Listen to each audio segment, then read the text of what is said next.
kukua na hatari ya kuto kuzaa. Mungu alipomuumba mwanadamu alimpa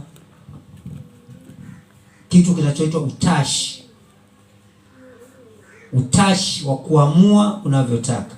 Yaani Mungu huwa amlazimishi mtu kufanya jambo fulani.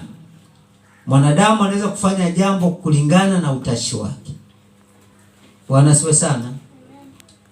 Lakini Mungu ndiye aliyeleta hali ya kukua na hali ya kuzaa au hali ya kuzaliwa au kitu chochote kile.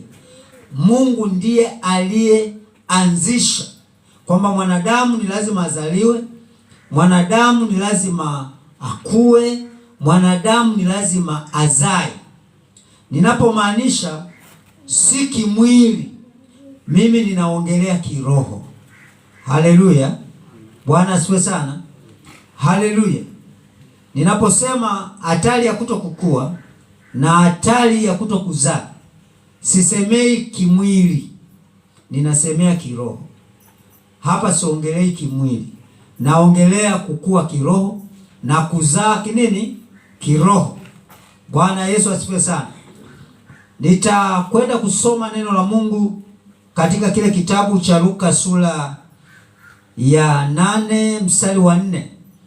Biblia inasema mkutano mkuu ulipokutanika na wale waliotoka kila mji wakamjia, akasema kwa mfano, mpanzi alitoka kwenda kupanda mbegu zake, naye alipokuwa akizipanda, nyingine zilianguka karibu na njia, zikakanyagwa na ndege wa angani wakazila.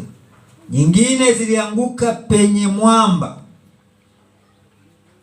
Sema kwenye mwamba. Haleluya. Rudia ule mstari wa 6. Nyingine zilianguka kwenye mwamba. Naomba urudie hapo, endelea kusoma hapo. Nataka urudie wewe huko. Nyingine zilianguka kwenye mwamba. Zilipoanza kumea zikakauka kwa kukosa rutuba. Zilipoanza kumea, maana yake zilipoanza kukua, kwa sababu zilikuwa hazina maji, kwa sababu udongo haukuwa na rutuba, zikafanyeje? Zikakauka. Zikakauka. Twende. Nyingine zikaanguka kati ya miiba. Nyingine zilianguka kwenye miiba, na miiba ikamea pamoja nazo ikazisonga. Jinsi miiba ilivyokuwa inamea, mbegu nazo ziko kwenye miiba, manake miiba ikazisonga. Endelea, malizia hatua ya mwisho. Nyingine zikaanguka penye udongo mzuri, zikamea, zikazaa 100 zikazaa 100.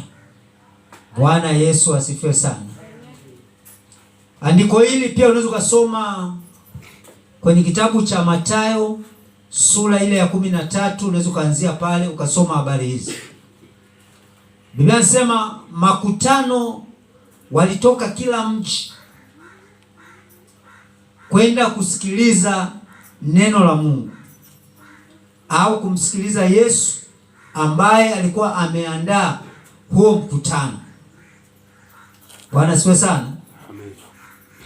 Yesu aliongelea makundi 4 ya watu.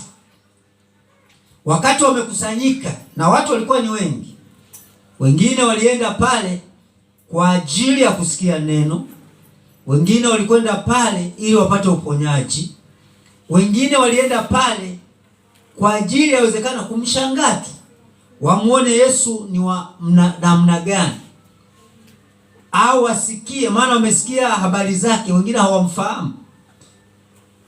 Kwa hiyo alipoona akafundisha kwa mfano.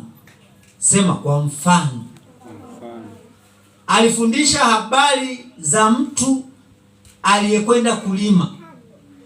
Mkulima aliyekwenda kulima ameandaa shamba lake, na huyu mkulima alikuwa na mbegu, lakini wakati ameenda kulima, anasema kuna mbegu ambazo zilianguka njiani. Manake haikuwa ni shamba, ni njiani.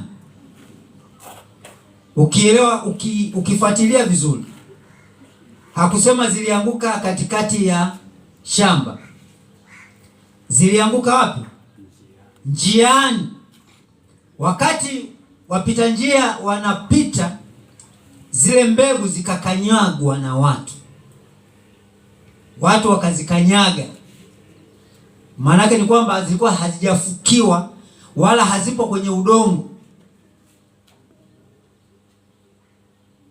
Kwa hiyo zilipokanyagwa, ndege wakaja wakazila, maanake hazikuwa ndani ya udongo. Kwa hiyo hizo mbegu hazikuweza kuzaa, ziliishia hapo, wala hazikuweza kukua. Haleluya! Wala kuota. Lakini akaendelea kusema tena, mbegu nyingine zilianguka kwenye mwamba, na kwa sababu zimekosa rutuba, na zilipokuwa zinamea, kwa sababu hakuna rutuba, zikanyauka.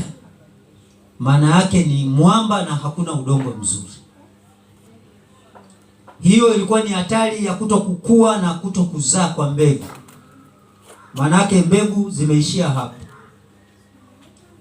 Utanielewa mwana wa Mungu? Haleluya.